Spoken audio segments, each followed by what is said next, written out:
सासु नदिया से सुनी रोज बोली, हफ्ते हफ्ते कीन के ले आवे लाई चोली।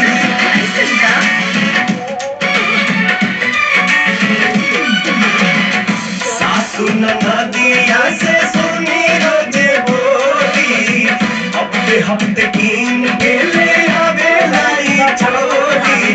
जवन जवन साड़ी लावे उहो जाने मीटर बा, जवन जवन साड़ी लावे उहो जाने मीटर बा।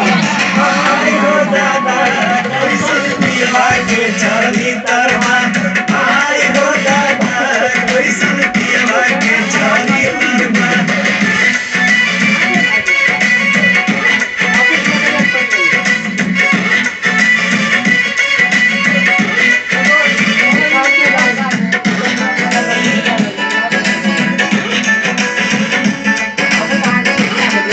एना क्या भेले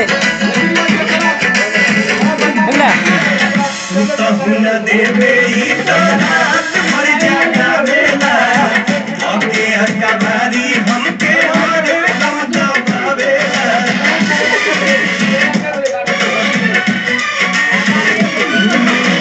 सुतहुन देवे ही तो रात भर जगावेला, आगे अकबारी हमके हरे दम दबावेला।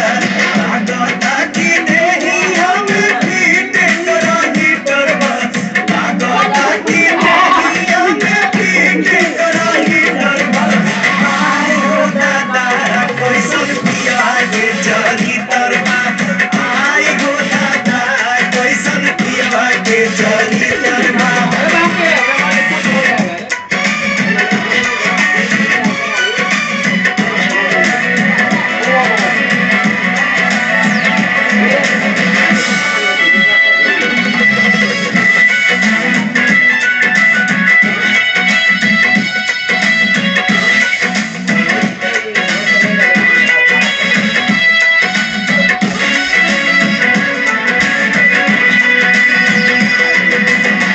पियावा पमनवा